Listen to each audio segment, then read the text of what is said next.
what you want, when you want it, where you want it. This is The Mesh.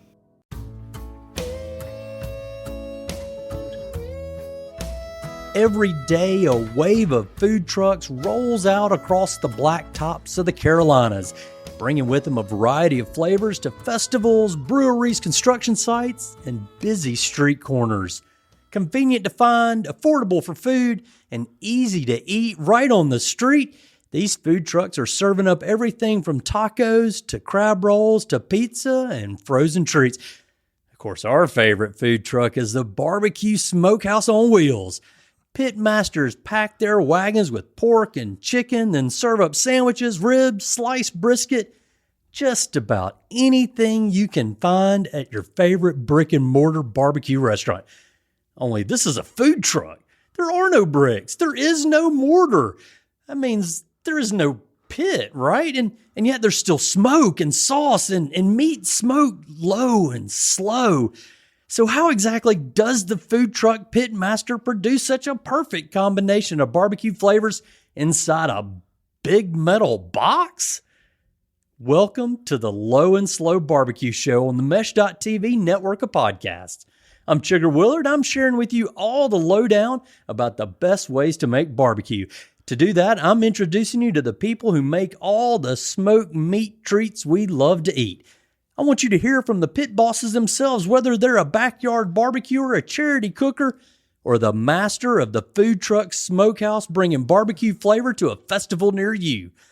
That's who we're meeting today, the one and only Big Byrd of Big Byrd Smokehouse Barbecue, a family-run food truck serving barbecue brisket and pulled pork for catering events all over the Hickory Metro, from western North Carolina, Winston-Salem, down to Gastonia, up to Blowing Rock.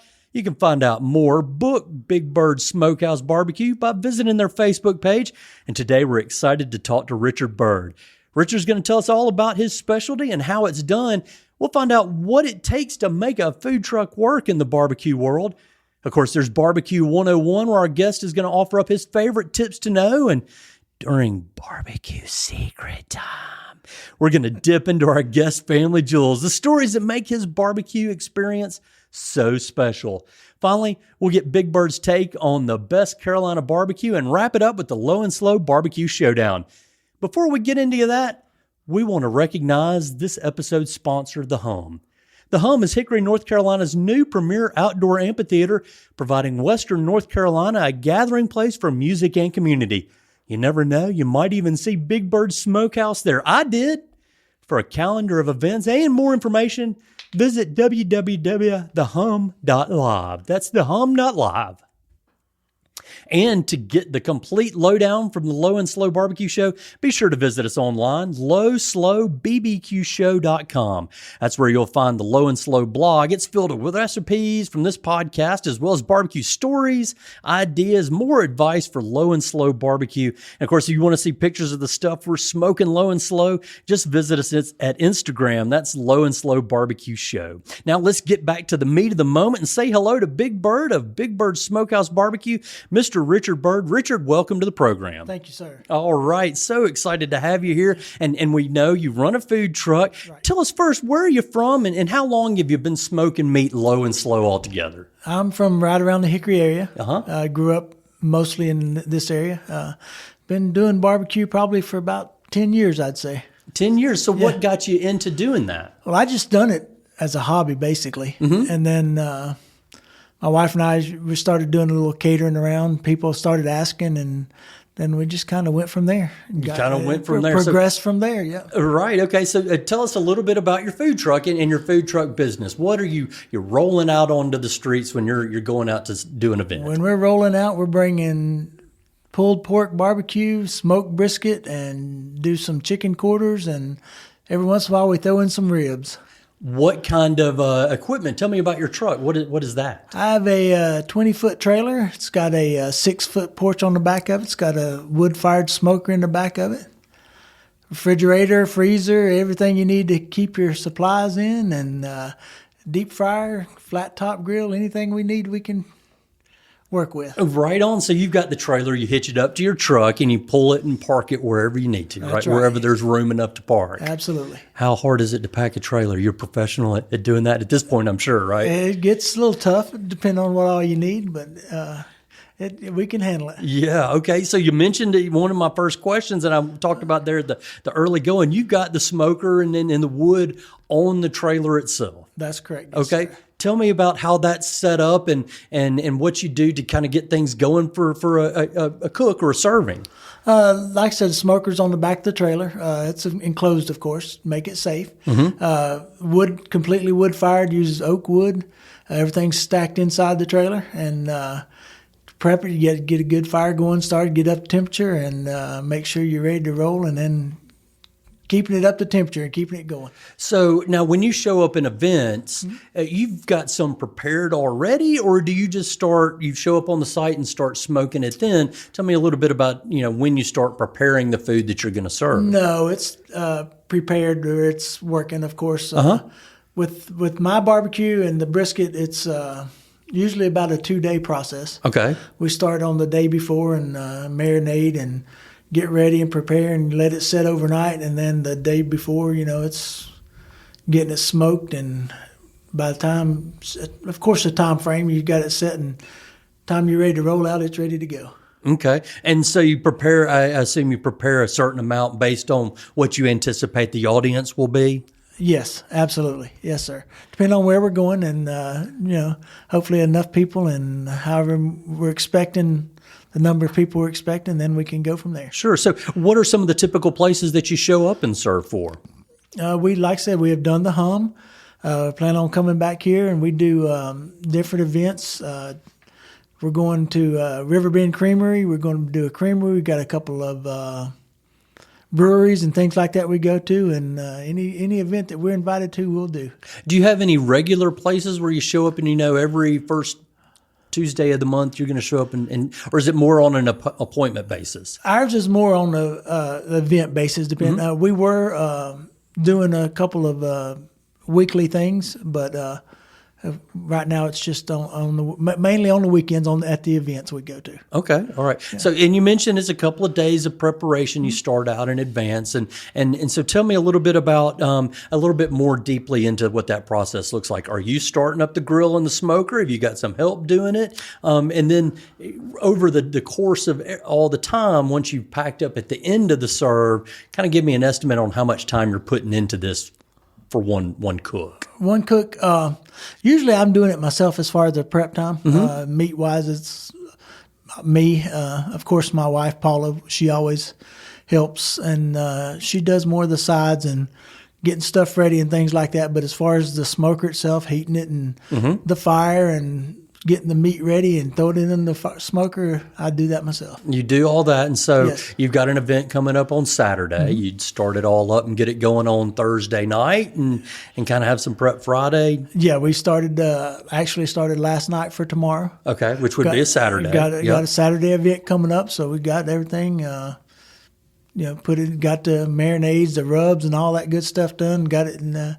Ready to ready, and this evening when I get to the house, it'll be ready to throw in the smoker. Okay, and then so you'll cook it all night tonight and show up on the spot fresh and ready. Do you package it up in prepackaged sizes so you can serve it easily, or are you chopping it up and serving it on the site? We're chopping it up and serving it on site. Okay, as needed. We'll put it in the smoker tonight, and it'll go, 12 to 16 hours, and then we'll take off and head out, and as needed, we fix it. Well, so now here's my question. Do you take off with the smoker on your trailer and all the meat and stuff in it? Are you riding down the road with the smoker going and everything like that? Absolutely. Wow. And there's no jeopardy of your meat getting messed up or your fire getting spread or anything like that? It's enclosed. I got a firebox, of course, on the smoker. It's got a door on it that closes up and keeps it up, and people following you down the road. With smoke blowing and they smell you. Do you ever get lines of traffic coming along behind you, people smelling that good stuff? Absolutely, always. People have actually pulled us over and wanted to know where we were going and what we had with us. Wow, that's cool. Hey, well, if I saw it and smelled it, I probably would do the same. Right. Let's get a little bit more into the meat that you're preparing out there, Richard. So what is your barbecue specialty, you think? As far as We use the bone-in Boston butts, of course, as far as for our pulled pork, and then the brisket. Like I said, brisket's my favorite. That's your favorite. That's okay. my favorite. I like the pork, but I'm a brisket guy. Okay, so. good. Well, let's talk about your brisket then. We haven't had a guest talk about brisket a whole lot yet. So why do you feel like brisket is your specialty? Why is it your favorite? Brisket is hard. It is very hard. It's hard. Yeah. That's why I think it's my favorite, because if I can pull that off, I'm doing pretty good. Yeah, I'm scared of it. No joke. I'm sure a lot of people are. Yeah, yes, sir. Yeah.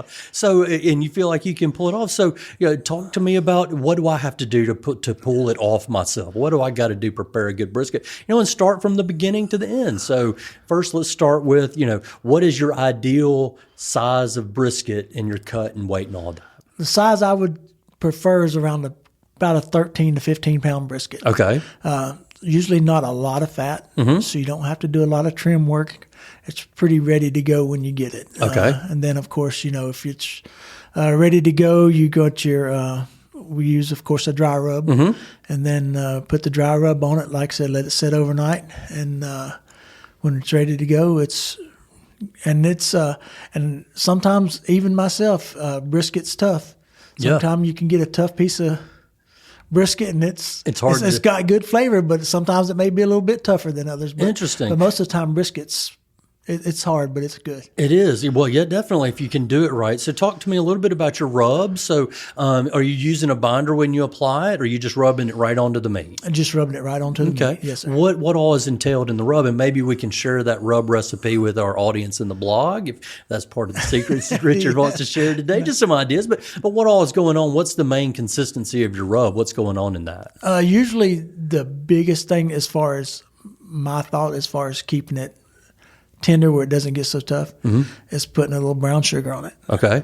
And of course it's got some salt, pepper, a little garlic, and I personally prefer a little heat to it. So a little spice, a little red pepper flakes, and a little cayenne pepper. So we'd rub it on there, like I said, let it sit, and then when it's smoking, throw a little in some apple juice, a little bit of apple juice, and then it goes from there. Well, let's get back to it. We've got it rubbed up. You've let it go overnight. You get your smoker ready. What temperature are you smoking it at generally? Usually 225 to 230. Okay. Yeah. And what kind of wood or burning stuff do you like to use? Charcoal or wood? I use wood. Like I said, my smoker's wood fired, so it's I use a mixture of usually oak and apple. Okay. Great. Love some apple, and oak's definitely good smoked meat too. And then how long do you generally cook a 13-pound brisket that you've rubbed and you've got it up to 225? You put it onto your smoker, and how long will you ordinarily let it go? Brisket I'll let go for probably about 12 hours. Okay. Yes, sir. And you just let it run 12 hours straight, or do you rub it? And you mentioned adding the apple juice. No, I let it just pretty much smoke straight through. About halfway through, probably maybe 4 to 6 hours through, I'll put it in a pan and let it finish off in a pan of apple juice. Okay, great. And why do you feel like the apple juice brings something different to it? Why do you go to that step? The apple juice is it's the flavor. It pulls the flavor out. Mixed with the rest of it, it just gives it good flavor, and then it also helps with the outside your bark. Yeah, and helps it char up real good. Nice. So, and again, how long were you going to smoke it there? With the apple, halfway in, yeah, about halfway in. With the apple juice, right? Yeah, maybe a little more. 6 hours or so. Yeah, 4 to 6 hours. Yeah. Okay, and so then once you've got it ready, how do you know that it's done? How do you know you're ready to let it rest and serve? With beef or pork, either one, usually about internal temperature of about 175, 180 degrees. It's usually done when it's internal temperature. And are you using a thermometer to measure and determine this, or you go by feel? Or no, I definitely use a thermometer. Okay, well, you're serving to the masses. Right, absolutely. I'm sure you've got some rules you've got to abide. I'm not doing that in the backyard. I can poke it all I want to. Right. It's a little bit different situation. Absolutely. So you get it up to that internal temperature, and then you set it aside, and you give it time to rest before you start slicing it? Right, yeah. Usually brisket, once again, it's a little tough even when you're trying to slice it. So you're letting it rest, I'd say at least 2 to 3 hours ahead of time, and then it's ready to go. Okay. And so what is your ideal plate of brisket for Richard? If you're sitting down to a plate of brisket from Richard's food truck, Big Bird Smokehouse, what's the ideal plate for you? I'll have 2 or 3 good sized slices, and then whatever side you want. What sides? My size is the baked beans, Yeah. and the coleslaw. Okay. That's mine. My preference. Sure. And do you put a sauce on your brisket? No, I don't. Okay. I mean, we offer sauce, but you're just messing it up. That's what I like to hear. A man who's confident in his meat, right? Absolutely. Yes, you sir. got a good flavor. So what do other people say about your brisket? I've never had a complaint about the brisket. Really? Do you think Yeah. they really would complain if they? Well, I would hope so. Yeah, I mean, yeah. I like the good, but I also want to know, anything negative, so we know what we need to improve on. Sure. Okay. So you mentioned that you guys are serving pulled pork and brisket. Do you do chicken at all? Yeah, we do offer chicken occasionally. We don't offer chicken every event. It's more on a request, but we have chicken also. A little bit higher cost, a little bit different cook there. You have less and meat per piece. A little bit with the There's different temperatures conditions. and- There's different conditions that are absolutely. involved. Definitely understand. absolutely. Understand about that. What among all those things is the crowd favorite? I would say probably brisket. Really? Yeah. I mean, well, it's probably pretty close between the brisket and the pork. Yeah, It's well, I pretty mean, close. you're in the It Carolinas. just depends on what you're looking for. Sure, what you prefer to have. It's a good opportunity for us to take a break here. I'm speaking with Big Bird from Big Bird Smokehouse Barbecue. Coming up, we'll step into Barbecue 101. We'll have barbecue secret time with our guest. And Richard's going to share his family jewels. We'll have the Low and Slow Barbecue Showdown, all that and more. Don't forget to get the complete lowdown from the Low and Slow Barbecue Show. Be sure to visit us online, lowslowbbqshow.com. That's where you'll find the Low and Slow blog. It's filled with recipes from this podcast, as well as barbecue stories, ideas, more advice for Low and Slow Barbecue. Stay tuned for more after the break. This podcast is sponsored by Jackson Creative, a custom communication agency located in downtown Hickory, North Carolina, specializing in online content creation. To learn more, visit thejacksoncreative.com. Jackson Creative, we tell your story. Welcome back to the Low and Slow Barbecue Show. I'm Chigger Willard here with our guest, Richard Byrd from Big Bird Smokehouse Barbecue, serving barbecue and catering around the Hickory Metro and Western North Carolina and beyond. And we're going to step right on into Barbecue 101. Richard, give me one tip, one piece of advice or practice that some everyday barbecuer should try to follow when they're preparing to do their thing in the barbecue. Oh gosh. Just make sure you got good meat. Good meat, okay. Good meat, yeah, that's the main. Like I said, even when you think you got the best, it can be, especially like I was saying with the brisket. Right. Brisket can be tough. Do you have a source for good meat? I buy mine from a local food supply service. So, Okay. And most of the time, it's always good, but it's. Yeah. Is there anything that if I'm going to a grocery store, because, obviously average Joe's not going to have a food supply service, but if I'm going to a grocery store for the brisket or, even a wholesaler or a butcher, what should I be looking for in my brisket to determine if it is a good piece of meat or not? Or what should I be looking to determine if it's a bad piece of meat? The fat content usually is good. I mean, brisket's usually pretty fatty anyway, but you can get some that looks pretty lean. If you can find that, and definitely don't get anything that's real heavy. You get much over 15 pounds, it's going to be tough.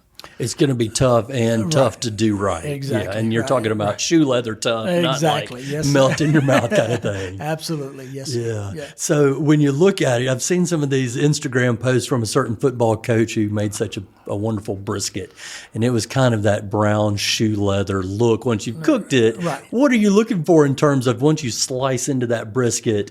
What do I want it to look like inside? A light brown you can tell where it's got the smoke ring around where you slice it. You can see where it's got a good smoke ring around it and a good color inside it. Nice. Okay, very good. So back in our Barbecue 101 and talking about tools, what's one tool that you've got to have on your food truck to be successful? A good smoker. A good smoker. That's Okay. right, yeah. Well, tell me about that then. You gotta be able to. You gotta know what you're using, of course, and then how to operate it. When you got your setup on your trailer, did it come with the smoker? It did. I ordered it with the smoker on it. Yes, sir. And how long did it take for you to get accustomed to using that smoker? Because I know you didn't just start it that first time and be a pro, right? No. Oh, gosh, it took probably 6 months. Right. To get it to where, I mean, I know how to use a smoker, but you got a wood fire smoker is a little bit different from definitely. gas or anything else. So you got to learn the temperature, how it's going to set as far as keeping the temperature. So definitely it takes a little while to get used to it. How to set up your vents, how to make it hot. And I'm sure you Close throw it in those off. weather conditions in, it adds a little bit of a different wrinkle. Always. Weather is terrible. Weather is terrible. What's the perfect weather conditions for you then? Oh, about 65, 70 degrees as far as smoking. If you're going to keep it to temperature and keep it, if it gets too cold, of course, it's going to take longer. It's going to be harder to keep temperatures. And Right. if it gets too hot, it's going to cook too fast. So. Gotcha. So how did you decide on the smoker that you got? It was part of, obviously it was manufactured with the trailer, but no doubt you did some research into it. Why did you decide, I want this wood-fired smoker and this is the rig that I wanted to go with? How did you make that decision? I just wanted to do the wood fire because mostly barbecue, well, I grew up with Texas barbecue. Okay. Texas barbecue is all oak, typically. Right. Smoked with oak, and I knew that. That's what I liked, and I was ready and wanted something I could do with the wood. And wood just has better flavor, in my opinion, than gas. Right. So that's what I was looking at. And there's a lot of wood-fired smokers out there. So you just look and see what you think you may be able to work with and what may be best for your personal use. Sure. Now, what is the capacity of yours? How many briskets can you cook at a time, or how much are you generally cooking when you set it up to cook? Usually, if I'm doing an event, like I said, and it all depends on the amount of people we're expecting, I can do probably 20 butts as far as pork, or I can do probably 5 to 10 briskets. So you've got a good size space to work with. Yes, sir. Absolutely. Right on. Yeah. So, and who's the manufacturer? You can share that out there. You don't have to. Beck built smokers. I think it's Beck built, if I remember right. Very It's been a good. while. So when I get ready to start up my food truck. Yes, sir. You say it's been a while. How long have you been in the food truck? Going into our 3rd year now. And how's it been? It's been good. Yeah. It's exciting, frustrating. Some days it's good, some days it's hard, but definitely enjoyable. Yes. Well, we'll talk a little bit more about that as we get into the family jewels, but let's talk a little bit about that secret. There's no real secrets in barbecue, Right. But there are little tricks and things that people do that are a little bit different. And as I shared with you, Richard, we've got a blog. It'll be out on our website, and we'll share some details from your cook and how you do things, and maybe a few recipes about things. But if you were to share one secret with our audience out there, a recipe or an idea or a concept, a process, what would it be? I would think it was probably the cooking the brisket. Yep. Like I said, we went into it a little bit, but the best thing you can do, and my preference, like I said, I like a little heat with it. I put a little pepper in it, a little cayenne, little pepper flakes, and that's my preference. It makes it good. Not everybody likes the heat on it, but right. For me, that's what I like. So just that little extra heat to it, give it a little kick. Yeah, and cook it, smoke it over the oak and apple, Right. With a little bit of kick. So you're going to give us a rub recipe, right? Yes. Right. Okay, good. Then we will broadcast this podcast, and everybody check it out there on the blog so we get the rub recipe. Let's go a little bit more into your own history. What do you enjoy most about doing the food truck and preparing the barbecue? Oh, gosh, I just like being out and seeing all the people. Really? Oh, yeah. I could have never imagined there was that many people in this area would come to food trucks. Yeah? But it is really good, and people requesting food trucks. And do you think it's food trucks or barbecue or both? Both. Yeah? Yeah. I mean, if you got a good product, people's going to come to see you. Mm-hmm. And I think we do really well. And but food trucks in general have really become really popular too. So yeah, I mean, it seems like you guys have kind of come in on a little bit of a wave. Certainly around the Hickory Metro, they've made more accommodations for food trucks and having food trucks at events. But Right. what do you think's driving the popularity of that beyond the city allowing it, but driving that popularity around our communities? people being able to get out and not having to worry about being confined. Restaurants, when COVID hit, restaurants were struggling, having a hard time, and people could still get out and find food and go eat and space out. That's I right. Not space out like go to outer space, but get a distance between each other. Yeah, and now in the world. So I guess, did you feel like even with the COVID, there was some cut down on some events? Do you feel like you made that up with the number of people maybe that still wanted to eat outside? Absolutely. Yeah, definitely made it up. And like I said, even with COVID, food truck, I think, was picked up more than that, and it's just kind of increased and went up from there. So you talk about enjoyment and meeting people and interacting with the people out there into the world. What's one surprise that you've encountered in owning and operating a food truck? The ability to the people getting out and seeing and so you weren't expecting that you would. I mean, you're serving a food truck. You didn't expect to see people, Richard? I expected to see people, but you don't. It's just like anything you do. You don't know, where it's going to go. But I guess it's the amount of people. Seeing that they're coming out and people are talking about you, and the positive response. Absolutely, yeah, absolutely. What's the hardest part about owning and operating that food truck? Ups and downs. What kinds of ups and downs? Right now, food prices. Oh, food prices. Yeah, definitely. But it's a struggle because every time you go out, it's not going to be the best. Sometimes you're going to have good days, and some days you're going to have bad days, and that's the ups and downs of it. And that can go to anything, a big crowd or a small crowd, or Right. a good day for you inside the trailer, or a bad day. Things can go any kind of way. It could be bad weather one day. Absolutely. Yeah. Yes, sir, it does. All those kinds of things affect it. When you have a tough day like that, how do you maintain a level ship? How do you keep an even keel and you still got to be a positive front for your business. You just have to go back and relax and know that there's another day coming. Yeah. Okay. Today's may not be the best, but tomorrow may be. So Definitely. So you got to stick with it. Does it ever get hot inside the trailer? I mean, you're right there by the smoker. How much of that is in heat in the trailer? Miserably hot. Really? Yes, sir, it is. And that's with the smoker, with the fryer, with anything you get. I think pretty much any food trailer is miserably hot.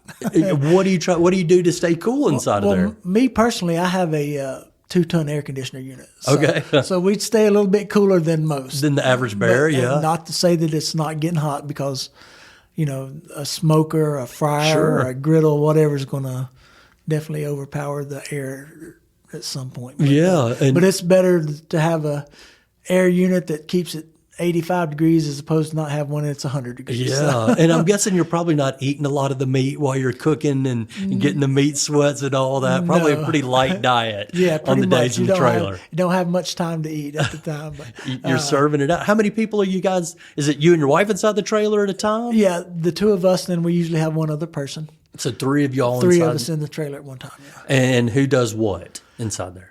Usually Paula, that's my wife, she's taking orders and handing Okay. food out the window, and whoever else is helping's getting the plates ready, getting it set up, get ready, and then I'm serving the food. Okay, so you're cutting it up and putting it out. Yes, sir. Okay, cool. So what's the worst thing that you've ever made? And I want specifics. Tell me about a time that everybody did not think Big Bird's meat was the best. I tried to do ribs at one time. Yeah? Yeah, the ribs were bad. And it was, I don't know if it was time or the heat, and I made them way too hot.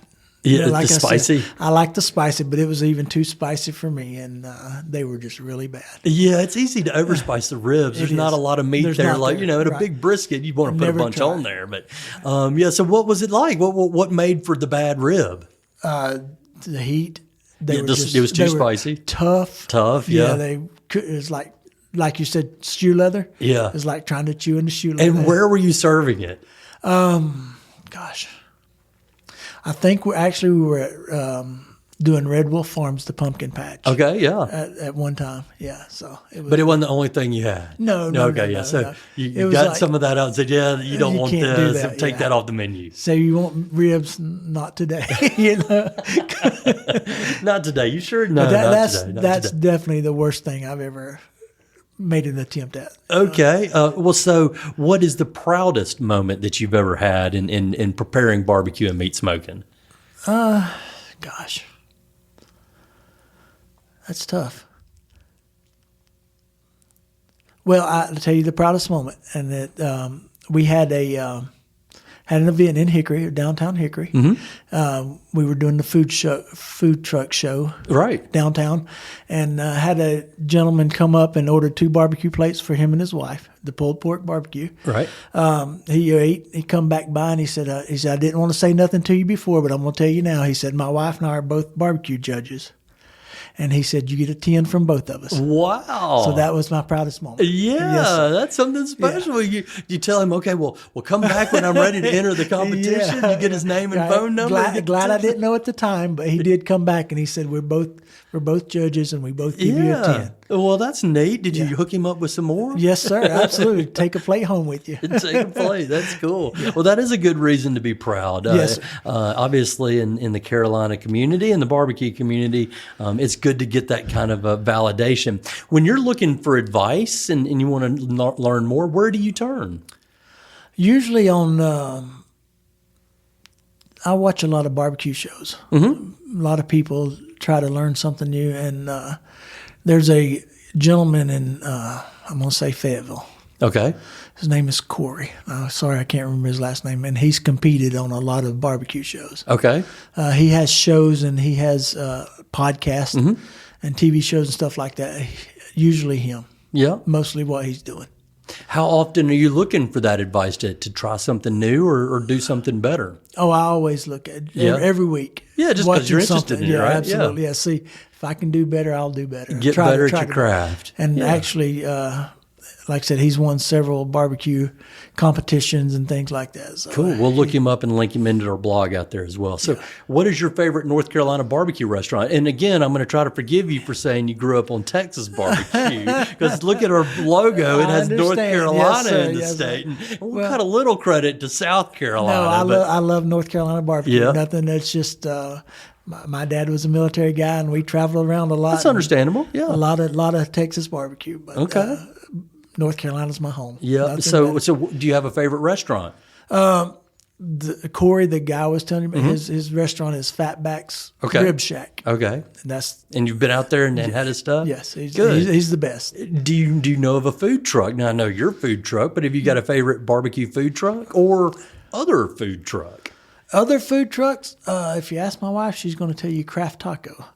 Okay, Craft Taco. Yeah, that's her favorite food truck. She eats every week. Okay, we'll have to check that out for but, our audience. Gosh, I feel bad because I can't think of the name. Rolling and Smoking is a barbecue truck. Okay. They're out of Caldwell County. Okay. They do really good barbecue also. Rolling and Smoking. Yes, So sir. if you can't find Big Bird Smokehouse, look for Rolling and Smoking. Absolutely, And yes, around sir. Western North Carolina, again, as you said, the food trucks are becoming more and more popular. There's more and more of them. Do you feel like there's more competition between the food trucks now, or is there more camaraderie between all you guys? I think camaraderie. We don't have any issues with any of the other food trucks. We work with a bunch of them. We do events with a bunch of them. Yeah. As far as I'm concerned, we're all just Even though you and Rolling and Smoking could show up and both serving your barbecue, you don't feel a teensy bit of competition? nah. Yeah. I mean, I guess there's competition there, but I know I'm going to win. You're not not necessarily doing it for the competition. Right, Even right. and you already had the judge come tell you. Yes, got to, sir. right? That's right. Yes, sir. Okay, that's great. Well, we've enjoyed talking with you, Richard, here at Big Bird's Smokehouse Barbecue. Let's get into our low and slow showdown, and we're going to have pretty quick hitters that will kind of have yes and no answers before we wrap it up here. So, Richard, we talked a little bit about Carolina barbecue. So, what's your favorite style, Eastern or Western? Western. Western. Okay, so why is that? It's more. I think it's more the wood fired. A lot of other people do a lot of gas smoke, Okay. which wood's my favorite. Gas is not bad, but Yeah. the wood gets the flavor. Gotcha. So that gets to our next question: gas, pellets, or charcoal, or I guess wood. Wood, yeah. Yeah, definitely wood. What is the best state for barbecue? North Carolina. Okay, there you go. I twisted your arm before, but did. now you're on board, even Yes, though sir. it's brisket in North Carolina. It So is brisket. pork, beef, or chicken? Beef, personally. That's for you. Barbecue's pork, but Beef's my favorite. Beef for you, okay. Yes, sir. Sauce, better with or without? Without. Without. If you've got to have it, do you want it sweet or spicy? Sweet. Sweet, okay. Yes, sir. Even on your spicy brisket, Yeah, you want a it's sweet got the sauce? spice already, so a little sweet's going that's a good, put them together. That's good to counteract it. So barbecue, is it a verb or a noun? Oh, barbecue's a noun. Barbecue is a noun. And that, my friends, is the lowdown from the pitmaster of the food truck Smokehouse, Richard Byrd. Thanks for joining us today, Richard. Yes, sir. Thank you. You've been listening to the Low and Slow Barbecue Show on the Mesh.tv network of podcasts. Be sure to visit us online at lowslowbbqshow.com. You'll get recipes and notes from today's episode. You can also access other episodes in this podcast series. Look for other Low and Slow Barbecue Show episodes featuring the Backyard Barbecuer, our Charity Q Crew, our YouTube celebrity, and more. Plus, if you subscribe to the Low and Slow Barbecue Podcast, we'll deliver every episode directly to you. Special thanks to my guest, Richard Byrd from Big Bird Smokehouse Barbecue. Thanks as well to Andrew Moose and the production team here at the Mesh.tv network of podcasts. Most especially, thank you for listening to the Low and Slow Barbecue Show. I'm Chigger Willard reminding you that for the best barbecue and the best barbecue podcast, make it low and slow.